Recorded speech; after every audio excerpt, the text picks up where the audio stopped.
Hello, good morning. This is Dr. Iftikhar Ahmed Ansari from Department of Political Science, Aligarh Muslim University. So today I'm going to talk about the approaches of political science. Now, when we talk about approaches, we need to know that we are talking about the method of inquiring or inquiring different phenomena. Because political problems have been subjected to different kinds of analysis since the beginning of the political thought. And the phenomena of the state, government, and the institutions and processes related to them have aroused interest in thinking man. Now, various explanatory methods have been adopted to enhance our understanding of what we call approaches to political analysis or analysis of things. So, political basically constitute a variety of orientations to looking at the world of politics from different point of view. So approaches are useful in ordering the apparently disordered and fragmented political phenomena. Now, these ordering enterprises takes place on the basis of a set of assumptions about the salience of certain factors. Now, it's a wider term which comprehends not only how to inquire, but also focus on of our inquiry, that is what to inquire. So, in order to understand the given phenomena, a convenient way of categorizing different approaches is to classify them on time dimension. And on that dimension, we basically classify approaches into two, that is traditional and contemporary. Now, further, it can be classified as a model of analysis and Marxism approach, which consists of this contemporary approach itself. So the tradition contemporary dichotomy is also based on a distinction regarding mode of analysis. For example, a philosophical, historical, institutional modes of analysis are often associated with traditional thinking. Contemporary political analysis, on the other hand, is supposed to be value free, empirical, and behavioral. Now, there's often a confusion and which needs to be addressed at the very beginning. Like what is an approach and what is a method?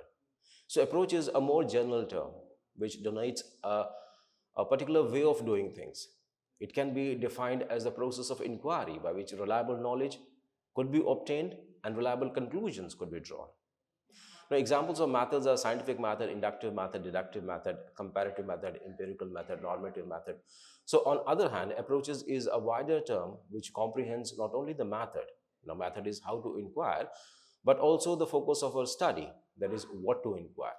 In order to understand the given phenomena, we can take a definition of one of the renowned political science authority, that is V.V. Dijk, that is Vernon van Dijk. In 1960, he wrote a book on political science and philosophical analysis. There he talks about the differentiation, and he says an approach consists of criteria of selection. That is, criteria of selection, criteria employed in selecting a problem or questions to consider in selecting the data to bring into understanding or to bear on it. So it consists of standards governing the inclusion and exclusion of questions and data.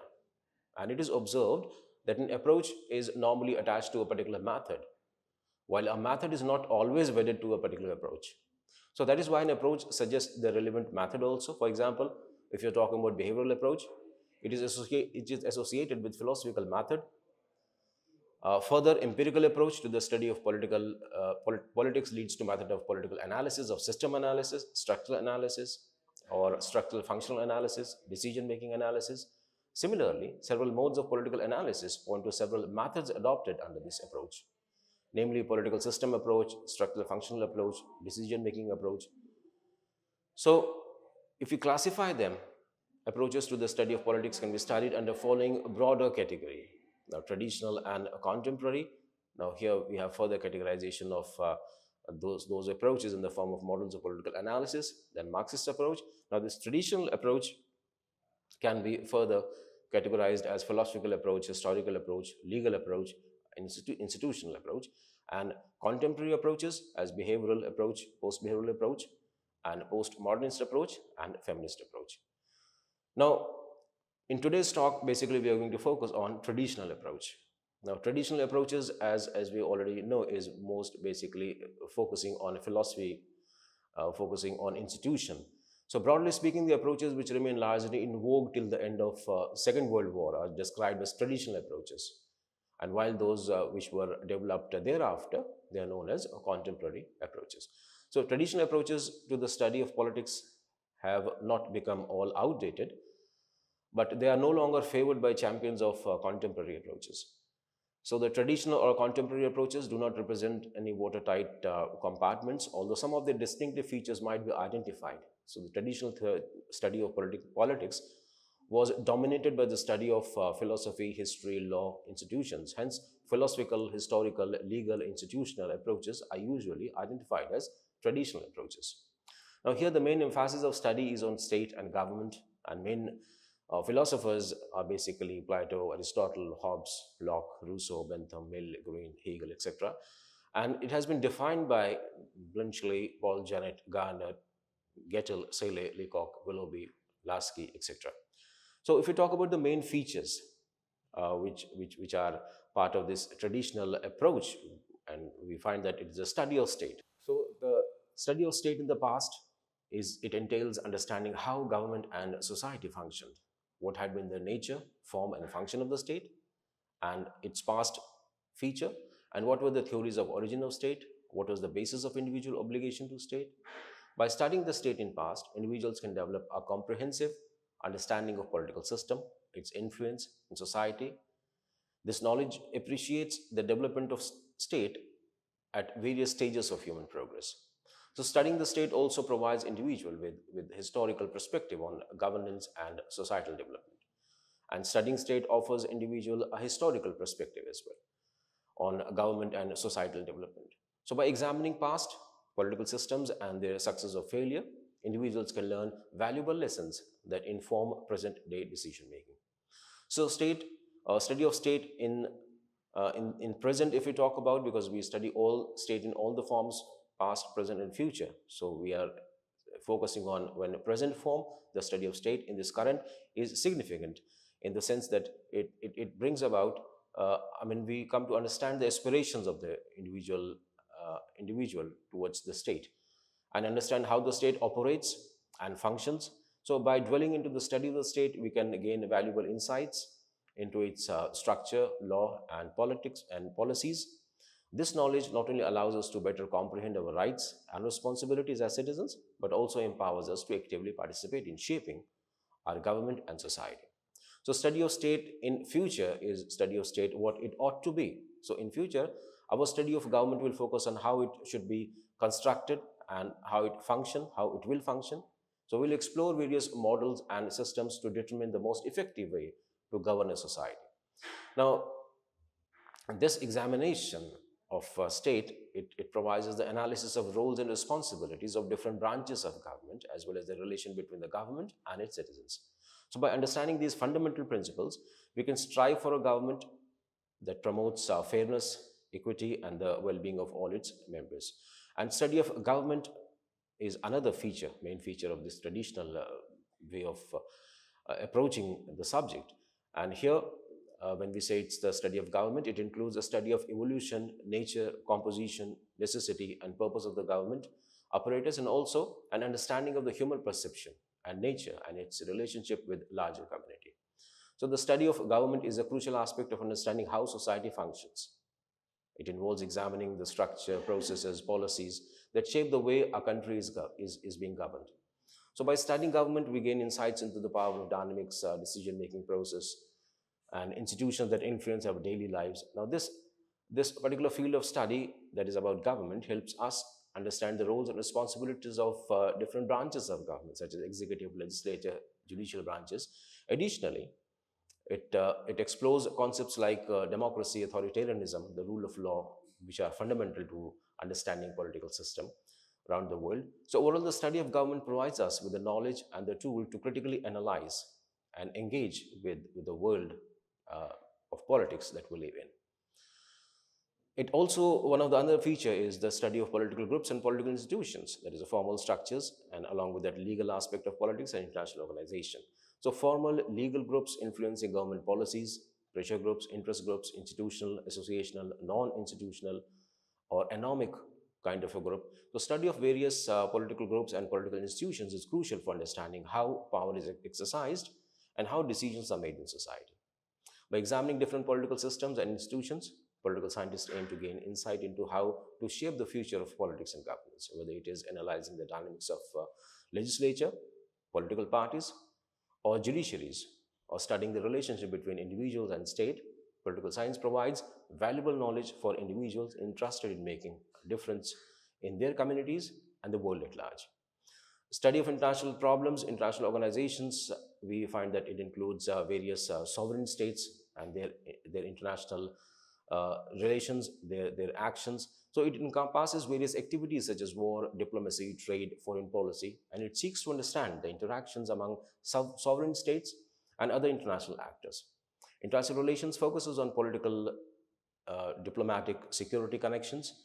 So the study of international organizations help understand crucial role in global affairs, promoting peace, providing guidance on global issues, guidance on health issues, and offering financial assistance to developing countries. Studying these organizations involve various research methods and the classification and documentation of their activities.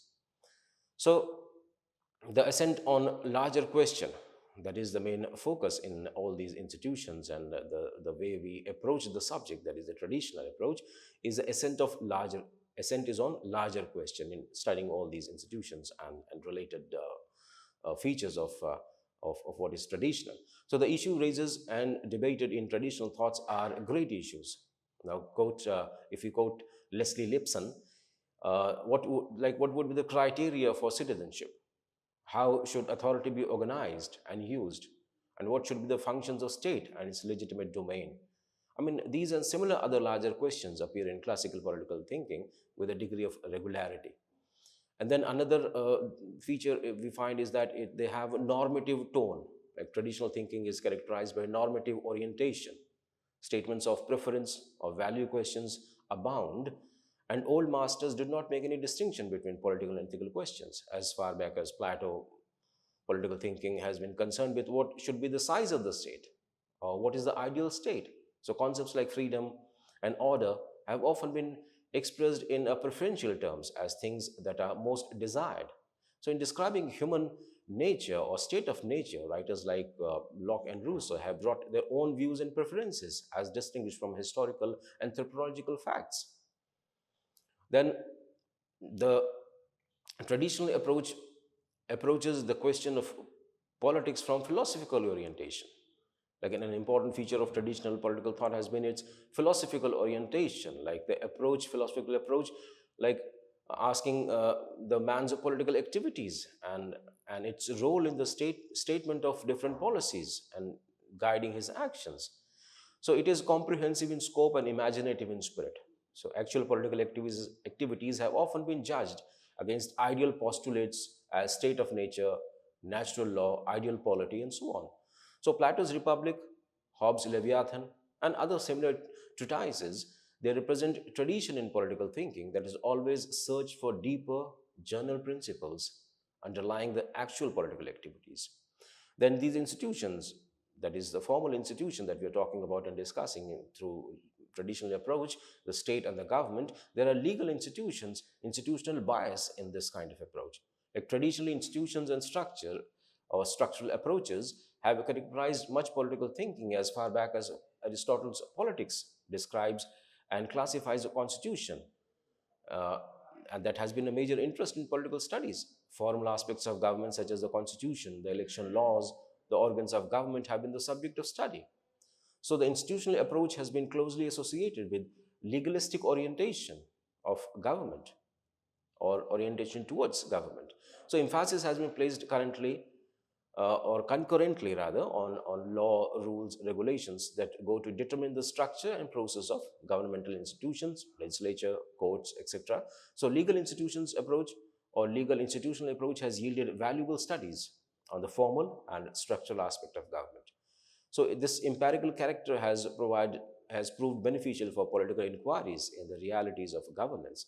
So methodologically, however, it has relied heavily on description rather than explanation and has avoided deeper questions concerning the creation, existence, and operation of institutions.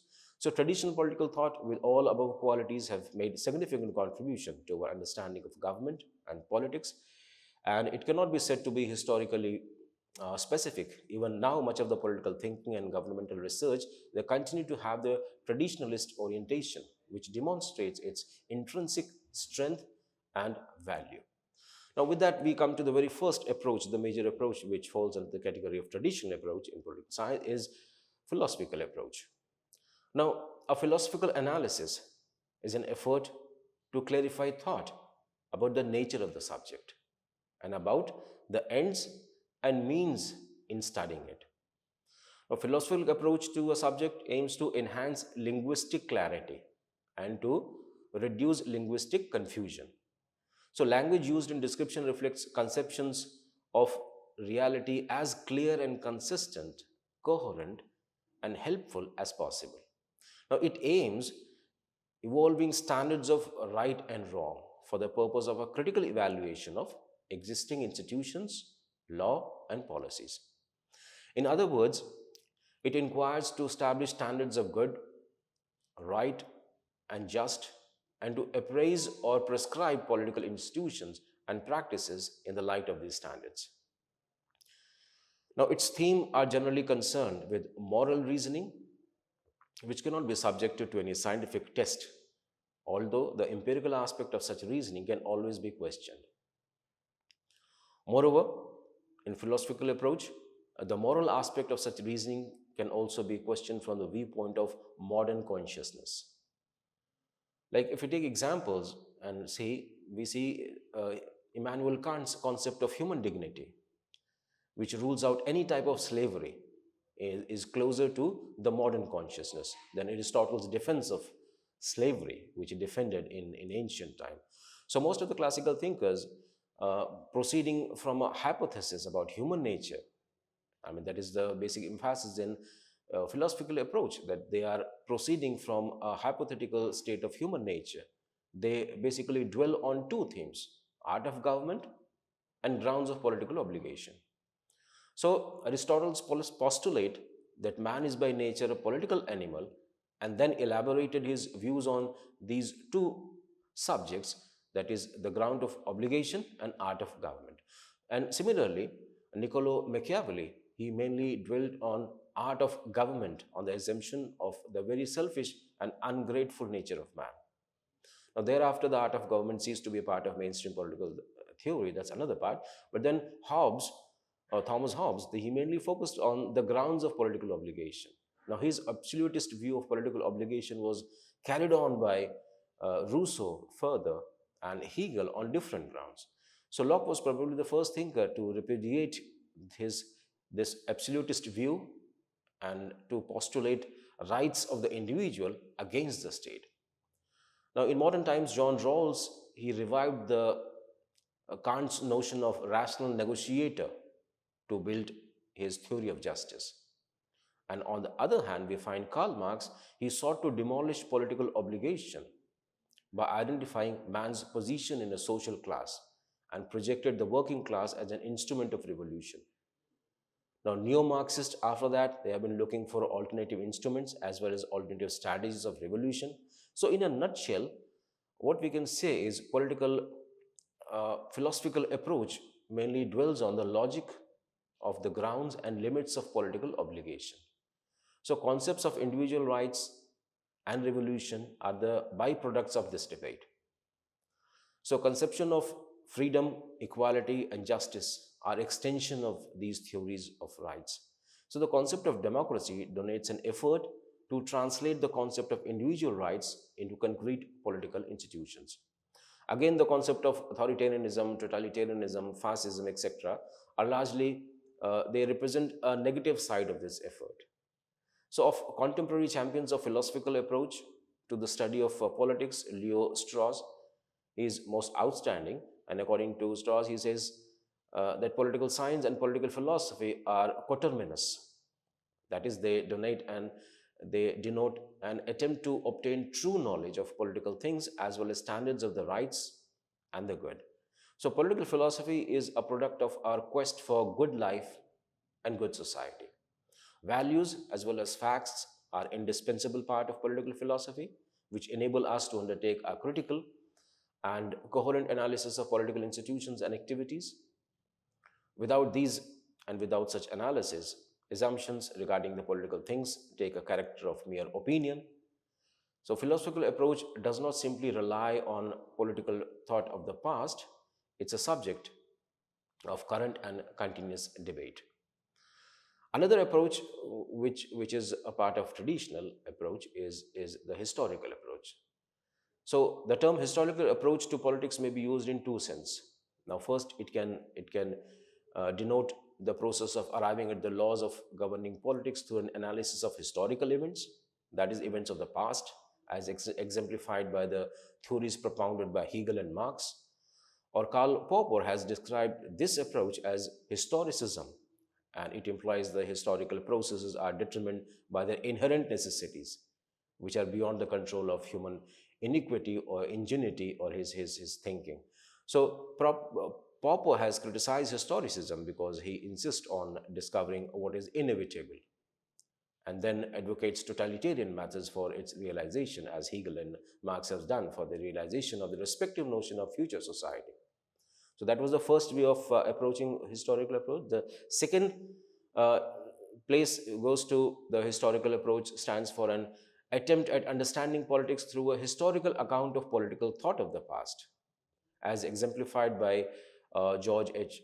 Sabine in his book, that is A History of Political Theory. So it's a process of arriving at the laws governing politics through an analysis of historical events. Now, that is the events of the past. It stands for the attempt to understanding politics through a historical account of political thought of the past.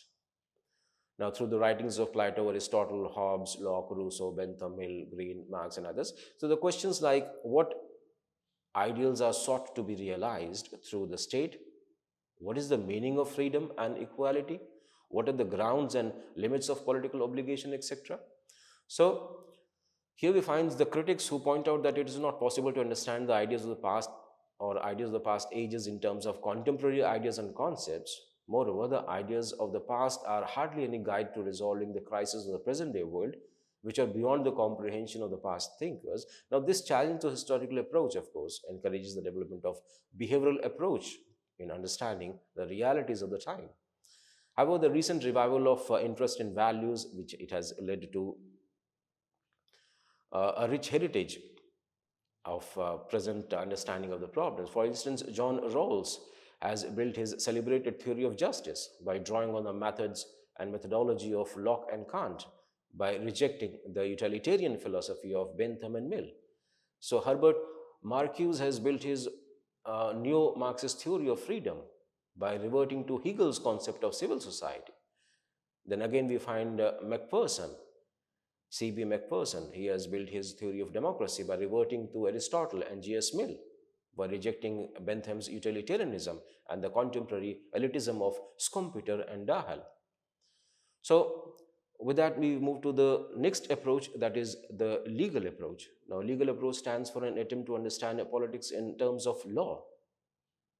Now, it focuses attention on the legal and constitutional framework in which different organs of government have to function, and inquires into the respective legal position, that is their power and the procedure which makes their action legally valid. For instance, legal approach to Indian politics will proceed to analyze legal implications of various provisions of the Indian Constitution, which are duly documented by the decisions of the Supreme Court of India as well as by the opinion of legal luminaries, procedure of formation and legal position of two houses of Indian Parliament, the state legislatures, procedure of election or appointment of president or prime minister, governors, chief minister, central and state cabinets, etc. So roles and powers of the Supreme Court of the India, the High Court, the full legal implications of the federal setup itself, position of fundamental rights, directive principles of state policy, etc. So similarly, legal approach to international politics will largely tend to analyze it in terms of requirements of international law. So the legal approach may prove inadequate in understanding the complex political forces and processes and behavior which might operate outside the legal formal framework. Yet, this legal approach is not altogether insignificant. As Vernon von Dijk has rightly observed, that now, nor is a legal approach to be disparaged. I mean, this traditional approach cannot be disparaged. After all, both the procedure and the substance of political action at every level has often been controlled by law. So in field of both domestic and international politics, law frequently prescribes the action to be taken in given contingencies. It also forbids action or fixes the limits and permissible action, which he says in his book Political Science, A Philosophical Analysis, 1960. Moreover, all political processes to become effective and stable must culminate in legal provisions, whether it's an independence movement in a colonized country or an agitation for civil rights or certain concessions for a given for any section of society. So legal approach is not altogether, it can be abandoned because it sets the legal limits within which the politics has to operate and operationalize. Now, with that, we move on to the next, that is the last of traditional approaches, that is institutional approach. So traditional politics has been defined as the study of state and government. So government itself is an institution, and its various organs such as parliament, legislature, cabinet, executive, and Supreme Court, that is judiciary, etc., they may be recognized as institutions. Then political parties, which exist separately, are also institutions in their own right. So there are lots of other institutions in society, such as family, school, church, club. So a student of political science will be interested only in those institutions which have a direct bearing on politics. So what is an institution? In short, an institution is a set of officers and agencies. They are arranged in a hierarchical order where each office or agency has certain functions and powers. So each office or agency is manned by persons with definite status and roles. Other persons also expect them to perform their roles. So the activities of an institution are not confined to its office holders. For instance, ordinary voters who participate in the process of setting up a legislature through election are not themselves office holders therein. As Vernon van Dijk has aptly summed up, saying an institution is any persistent system of activities and expectations or any stable pattern of group behavior. Right? So an institutional approach proceeds to study the organization and functions of government, its various organs, political parties, and other institutions affecting politics. So classification of government, starting from Aristotle, where he separated monarchy, tyranny, aristocracy, oligarchy, polity, and democracy, to modern classification where democracy, dictatorship, parliamentary, presidential, unitary, federal, etc. classifications are made. So identification of level of government, whether it is federal or state or local, as well as branches of government, whether it's executive, legislature, or judicial. So composition of powers and each of these and the interrelationship, largely in legal terms, etc., are the chief concerns of this approach. It aims at giving an elaborate description of facts. Hence, it exemplifies a shift from normative to empirical approach and from a historical to contemporary concerns within the sphere of traditional approaches. However, it relies heavily on description rather than explanation. Other drawbacks of these institutional approach are that with its preoccupation with institutions, it neglected the individual. Hence, during the ascendancy of this approach, the study of voting behavior, political attitude of the individual, they are left to sociologists to investigate. So in the search of overarching institutional governing international politics, it practically neglected the study of international politics. It confined its attention to international relations and description of United Nations and its associated agencies, and left the study of international politics to historians and students of international law. So being concerned with established institutions alone, this institutional approach has another drawback. It neglected the role of violence or threat of violence or political movement, agitation, war, and revolutions, etc. And finally, it neglected the role of informal groups and processes in shaping politics. So what we can finally surmise out of what we have discussed so far is that traditional approach consists of most formal structures, study of most formal structures, institutional, and it is concerning itself with government and its part, and it's not concerned with the process, it's more legalistic in term, constitutional in term. So this approach had its limitations, and as it avoided the individual, the very center of politics. So this, with that, we come to the end of this traditional approach. Thank you.